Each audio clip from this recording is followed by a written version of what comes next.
I'm Kai Diggs, an Embrew Cultural Center ambassador, and as Jake said, I'm an environmental science and technology major.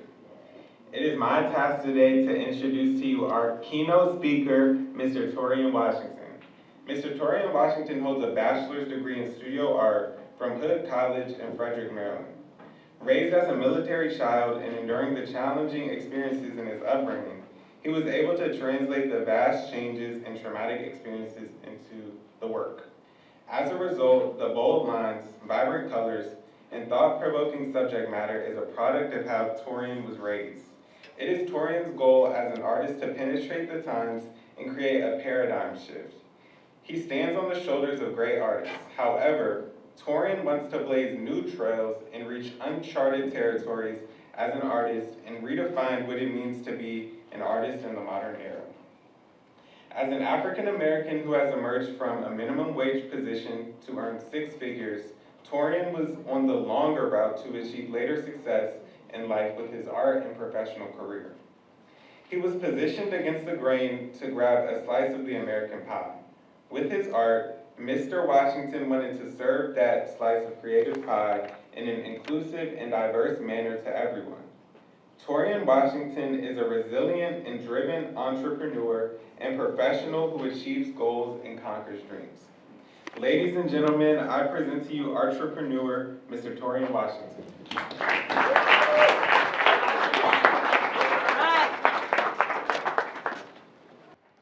Okay, how's everybody doing?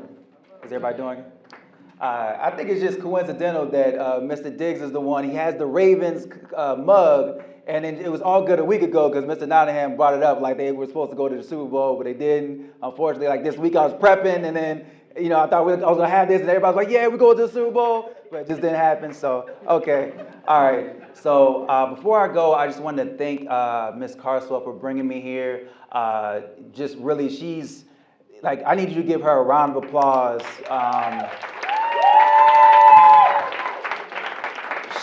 She has such a kind heart, and I've known her since 2009. And actually, the students, that's why you guys as students are so special, because I was doing like live painting at the Reginald F. Lewis Museum, and they had this thing called Poetic Fridays, and they had students out there and from University of Maryland College Park, and they would do these events, and they had me on, and then next thing you know, someone connected me like, hey, Miss Carswell, she's doing events, and they had Maryland Day, and that's how me and her connected. And so for a few years, I was doing caricatures, and we would be able to develop a relationship there. So I want to thank Miss Carswell for, out of all my heart, for just her kindness and being willing to have me here. So I'm here today talking about Black history in the arts from the view of an entrepreneur. So I call myself an entrepreneur.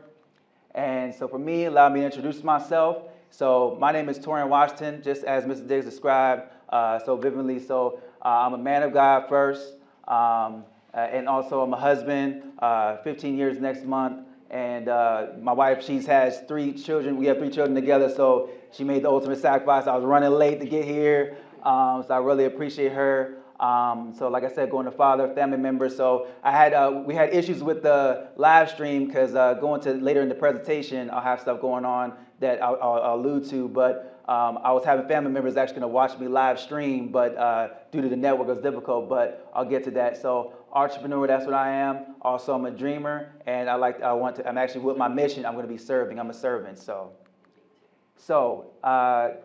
A side, just like back in the day, you think about, see, for me, I'm 38, so I'm like an elder millennial. So even before my time, it'd be like, oh, there's the tape, there's A side, B side, So I kind of want to structure this like the first part is the art. These are just some samples of just out here and I'll go in depth, but you have well-known artists. There's too much to name in this whole presentation of great artists throughout history, but I hope I give you a snapshot because a lot of African Americans, and even though I'm looking at visual medium, there's a vast medium from music, literary arts, dance. So you have so many different people. So I'm basically kind of covering my perspective from a visual standpoint, but there's just so many people, and even our performers tonight, that they covered that in the music medium. So there's so many types of art out there. So you have here, especially like groundbreakers. Amy Sherrill did the presidential portrait of Michelle Obama, along with Candy Wiley did Barack Obama. Ramir Bearden, a revered artist, as well as Faith Ringgold, and she's up there. She's living her golden years, but she's still strong. And in that piece itself, she's actually challenging one of the European greats, Picasso. So if you look at it, like that's actually like her referencing Picasso instead of the models that's from the Demoiselles d'Avignon. That's the well-known piece by Picasso. She has an African American woman in the piece, like in the forefront, saying, "Hey, it's about me." Like she's blocking the shine from these, the women that's been depicted and highlighted. So it's a lot of things that us as African Americans and our voices that we're trying to say to challenge the status quo and the canon of European art. So I just wanted to highlight that to you. So just like I said before, there's a lot of people to name. So for me, I kind of had to break down a top 3. So in this presentation, I have a top 3 artists and kind of segue into me. But these are kind of the honorable mentions. Jacob Lawrence is one of my guys. And I wanted to also, like I said, going from the past to the present, because like I said, we have a younger generation here present, and I want to acknowledge you there. So I don't want to give you like an old, like, and at the same time, I know that we have greats like Frederick Douglass and people of that nature, but also like I want to have you where you have a modern context and some in the past as well. So I want to be that perfect bridge for everybody. So Jacob Lawrence, of course, back in that time, in the earlier times, Harlem Renaissance era, a little bit past Harlem Renaissance era, but definitely he did so many amazing things and contributions. And I love his figurative work, very narrative. Like he always tells a story with his pieces. Like if you look at his pieces, he always tells a story. Same with Kara Walker. Hers is very interesting with her stories, but she's actually, she's well known with her silhouettes. But with this picture right here, she like rented out this like factory, and she actually built like this, I guess the mammy figure out of sugar. So it was like temporarily up there for a little bit of time, because of course sugar is not going to last forever. So if you look at it on YouTube, it's called a subtlety, but it's definitely not subtle. The message is not subtle. So it's almost like a sarcastic. She knows with that sarcasm, a visual sarcasm when you look at her pieces. So first up, this is my guy. This is like my ultimate favorite artist of all time. And so for me, I'm a hip hop head. Like you have J. Cole there. That's so I actually have a series called Art Hop, the intersection of art and hip hop. So I like just how you have like, just even you want to give like example of someone back in the 80s who knew like Run DMC, how they sampled rock and then they made from rock and hip hop together. Same thing what Robert Colescott did, and the term is called appropriation. So he took like well-known things from like the European canon and then made it his own and flipped it. So there's this like I think it's like Edward. I'm trying to recall the artist's name, but basically, if you remember the old George Washington, the president, there's an infamous portrait of him on a boat, and he basically took that and flipped it, and he made it, instead of George Washington, he made a George Washington carver crossing the Delaware. And if you look in this piece, there's all these different things that he's saying in the piece. And then the same thing on the other side is called Emergency Room. And just like Jacob Lawrence, I like how Robert Colescott tells a story. And okay, so next up, this is one of my guys too. And of course, to you guys in the room, more of the younger people in the room, Jean-Michel Basquiat probably is a little bit more well known than what Robert Colescott I mentioned. But it also is because he's really transcended generations. And of course, if you see on the right, you have Jay-Z, Beyonce. Jay-Z, I mean, if you want to say people stealing styles, like Jay-Z has definitely stole Jean-Michel Basquiat's style, like his hair, everything. So, and if you hear his raps as of probably like post 2013-ish, he's been getting into being like an avid art collector. And that's kind of like what I feel like I was ahead of the curve with, because I noticed that there's something interesting about art and hip hop together.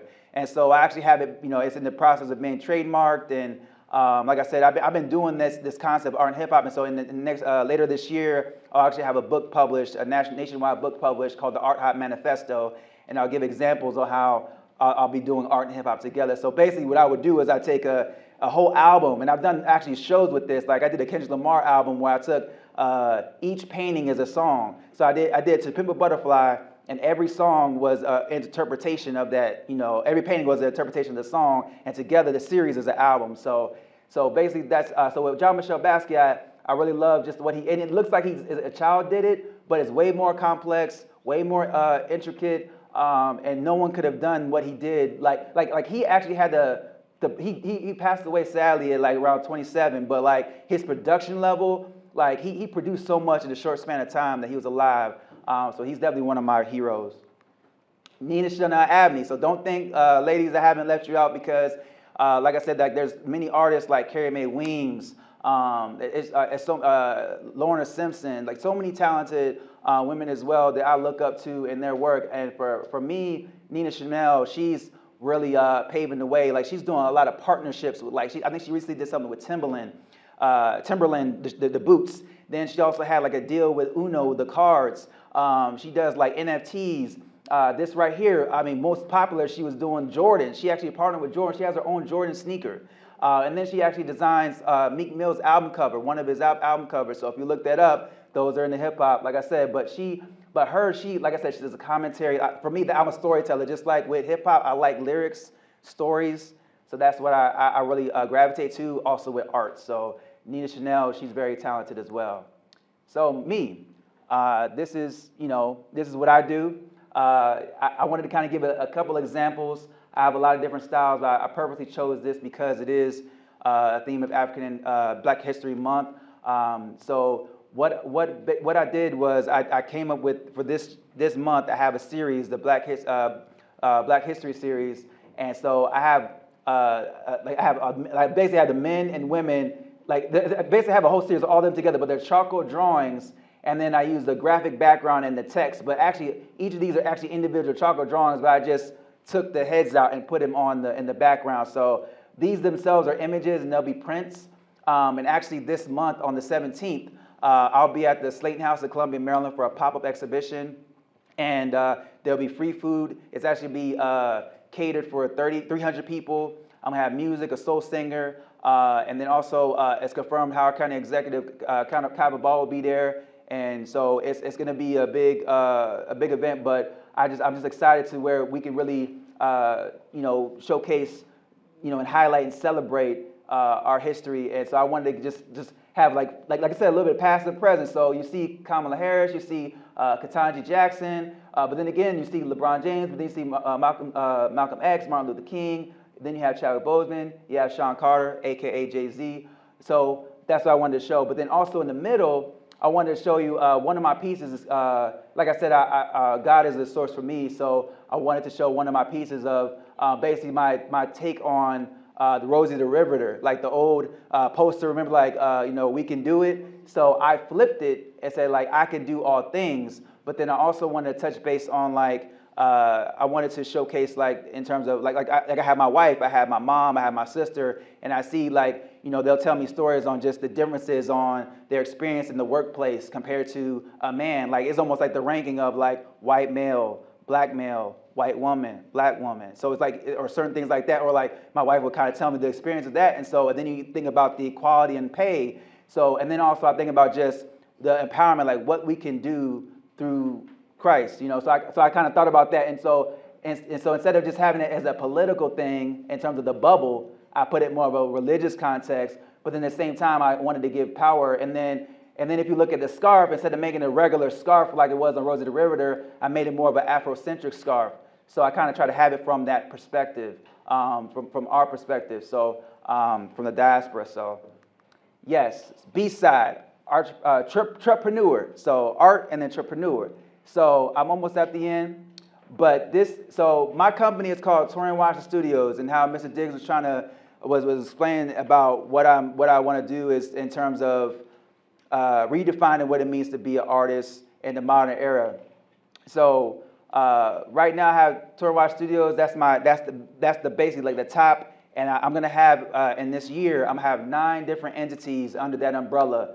So the first portion is Artainment Media, and we had issues having the live stream, but basically next month is going to be a premiere of on smart TVs, creator-led platform, and it's going to be $3 a month, where you see film, music, animation, all that in one. It's creator-led, and so for me, I want to be an artist outside of just the canvas. I want to be an artist also in business. And at the same time, there's a way to where I can have artists be compensated and we own our content and not be taken from, on the other end. And I wanted to show you this. This is called Halftime. I didn't know it was gonna start right away. This actually came today. I'll let it play. Developing me as an artist, but more than that, a person. My hurt, struggle, pain, despair, and heartache has become the very same thing that's giving me power. My name is I Taurean Washington, and this is Halftime. 90% of sales will go to Black Lives Matter in February 2024. 30% after that is game time.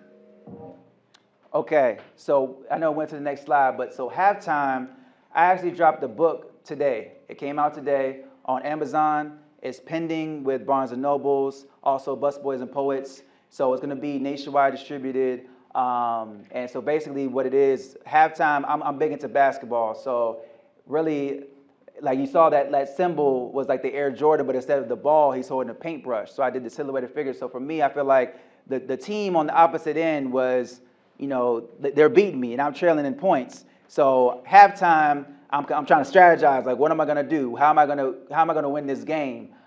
So the book is a retrospective of my work from ages 7 to 37. So I'm 38 now. So it's about an 82-page book, and you'll see all my work from the past to the present, and then I give you some snapshots into the future, and it's just kind of letting people know what's to come.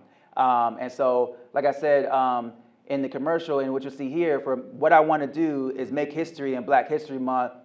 90% of my sales will go to Black Lives Matter. And I've already been conversing with Cicely Gay in Atlanta. She's one of the leaders in Black Lives Matter. It's not an official partnership yet in terms of where she's like, we're gonna actually like jointly collaborate where it's like she's gonna push the button, but we're still in talks and we have a meeting next week. So you may see something in mass media where there could be something where it's out there, but regardless if it's not, then I'm still gonna do my part and just give at the end of the month. But that's my mission, to where I want to do something so great for Black history, and these guys have been on the front lines for our community, and I want to use my tool of art for activism. So what I have tonight that's at the table, what I have here on display, and if you see right there, that's actually one of the dedication piece right there of Black Lives Matter. So you see, our fallen individuals in the community that were tragically taken from us. And what I wanted to do is like honor them, and basically kind of going back to how Robert Colescott did with like appropriation. If you see back in the day, like in the like 1400s, 1500s, where they had those religious paintings and the angels had the different colors, I actually did like the Pan-African colors, the red, green, and black. And so I kind of wanted to kind of, allude to kind of like the unity of our people. And then at the same time, they had the halos, and then I had the BLM and the black hearts, and then I had part at the bottom, you'll see like kind of part of like the striving for liberation, like part of that mission statement of Black Lives Matter. So I wanted, that's kind of like the, so the Breonna Taylor, George Floyd, Trayvon Martin, I put that all together. And then if you see on Trayvon Martin, because he was so innocent, you're thinking about like the Skittles, instead of like the S, I have the cross, in each of those colors. So, yeah. So this is kind of back to what I was saying about the upcoming show. It's actually going to be, like I said, it's going to be at the Slayton House, Columbia, Maryland. Catered food, drinks, music performances, amazing art. And I hope to see you guys there. Like I said, it's actually going to be airing on Fox 45 in the morning and prime time that week of the 11th to the 17th.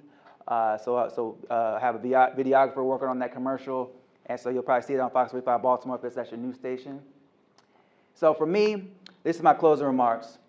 I'm going to speak from the heart, because I feel like people, like, there's so much that, that's against us. Like, I remember before even like starting the year, I saw I'm trying to pronounce his name, like Ibrahim Kendi. And I'm sorry if I botched his name, but I saw that Stand From the Beginning on Netflix, and just I remember that segment about Phyllis Wheatley and like how they didn't like believe that she was actually capable of writing poetry, based on who she was, and then just not thinking that we were intellectually capable or having the capability of producing something of higher level compared to our Caucasian, European, white counterparts. So And I feel like it's about equality. All of us are human at the end of the day. And I think that no matter what field you're in, art, science, like anything is possible. And so for me, there's no limitation for me. Like I see that list, like, you're looking at the scoreboards in terms of like income and finances, you see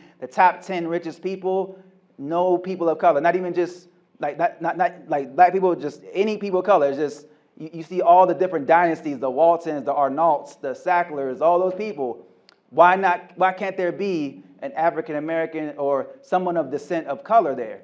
Like, we have maybe a 3 billion, 4 billion, 1 billion, but why not 150 billion? Why not Elon? Why not Jeff Bezos? That's possible. It's only in your mind. And that's how I believe. And I'm going to be here and have that mission to help serve. And I want to bring others with me, my community with me. And I think that just being creative, you can do and achieve anything. And from where I came from to be where I'm at today, it's just a testament, like just everything in timing. Like, to be honest with you, I wasn't even supposed to be here. I wasn't the selected guest. I wasn't even on the, you know what I mean? It was just in Miss Carswell's mind, like, wait a minute, someone wasn't there. And then, wait a minute, hey, you came in my mind. And then in alignment, Carter G. Woodson, just like it was said, the African American in the arts. Just so happened I'm an African American, or basically, you know what? This is what I want to say. That's what I said in the book. In the foreword, I said, don't put black in front. That's the identifier. Put artist of this, lawyer of this. Because when you say you're a black lawyer, what's the difference of just being a regular lawyer? So I'm just saying, just be the profession or what you are, but it's not, don't, like that you're being placed in another category as opposed to what's at the default. Like, we should all be at one level. So what I'm saying is, I'm just thankful for being here. Don't limit yourself. Whatever field you're in, just go and achieve the hardest you can do. You're here for a reason, and I'm just thankful for you being here in this place with me. So that's all I have to say. So thank you for letting me share.